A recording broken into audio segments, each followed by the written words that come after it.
print's a little bit small, but, and you don't have the slide, but all this is just a summary of all the conditions that we're going to talk about. So basically, like other times, we have acute injuries. That's going to affect the inert tissue, contractile tissue. Tendonitis is usually going to be a repetitive type of an injury, so we'll talk about it more in here. And nerve injuries can be caused by acute injuries, like if you have trauma, dislocations, fractures, things like that, it can affect nerve. And same thing with vascular. Then in repetitive injuries, sometimes you can have chronic injuries to ligaments, just like when we talked about in the elbow here. You can have it, there's ligaments that are being chronically strained. Or we talk about this triangular fibrocartilage complex where you have some of the ligaments in there can get strained or loosened from chronic repetitive motions. You can have DJD in the hands. Usually that's going to be from some initial trauma, and then later on they develop it. And then contractile is really only two that we're going to talk about here is de Quervain's disease and trigger finger. In neuro, we have the different two tunnel syndromes and then radial nerve compression. Because like I said, radial nerve doesn't really have a tunnel. It just can get compressed at the back of the wrist. And then as far as vascular, you have Raynaud's disease. So all those are what we're going to talk about now, so it's all in the upcoming notes.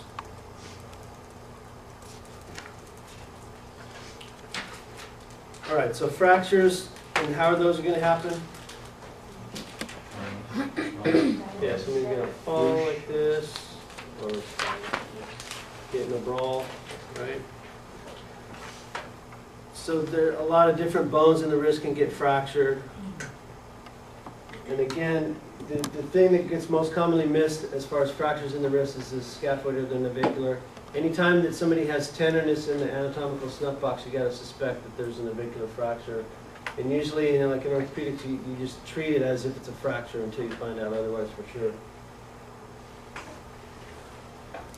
So foosh, or you know, getting your hand slammed in a door or something like that, or punching. But basically, pathology-wise, it's just the bone breaks. So missed is like diagnosis, or missed is if it doesn't get fractured? No, it doesn't get diagnosed. If there's an injury to the wrist and it doesn't get identified as a fracture, it's a navicular fracture that gets missed.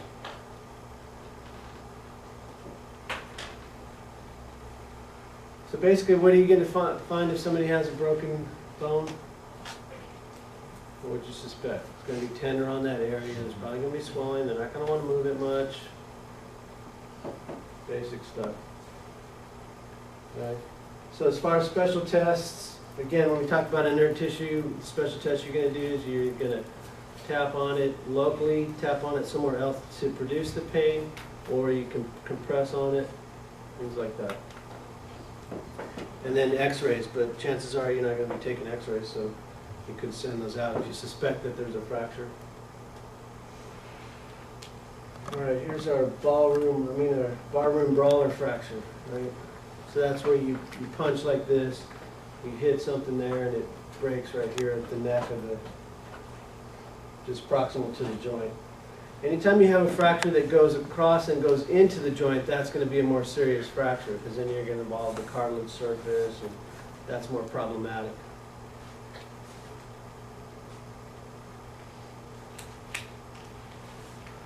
And then special test fracture test basically is you're just looking at the person's hand like that, and you're going to see that this knuckle is going to be distorted or drop down lower, because it's going to typically, what's going to happen if it breaks here? Going to get shoved down, right? Because the force is going into the axis of the joint, so it's going to break and it's going to get forced impacted onto itself.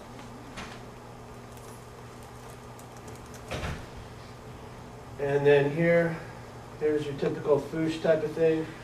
Because you're landing like this and it's hitting onto that scaphoid bone, and then it's usually going to fracture here at the neck. I mean, the bone is kind of shaped like.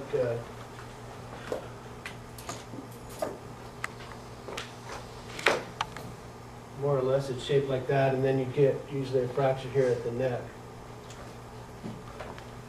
And you can see that there's different parts of the blood supply where one part of it gets blood supply from one area, and another part gets it from a different area. And there's a fracture that can affect, if it goes through there, it's going to lose blood supply to part of the bone, and that's where you can get the avascular necrosis.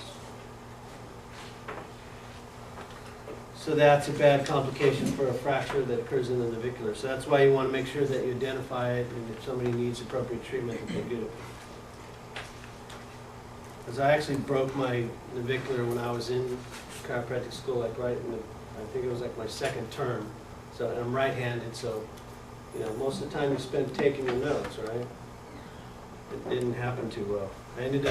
What I ended up doing was using watercolor paints. And I was like, because a lot of times it's anatomy and you're drawing pictures of arteries and nerves and stuff, and so I was painting with watercolors instead of taking notes. Right, so again, you're looking for complications. I mean, you're looking for tenderness in the anatomical snuff box, and then you got to watch out for avascular necrosis.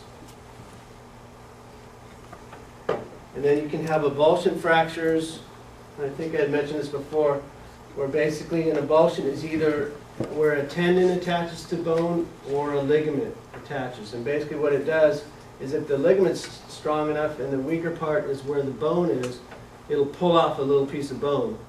So you'll have a fracture of the bone, and it's because the tendon or the ligament pulled away from the bone.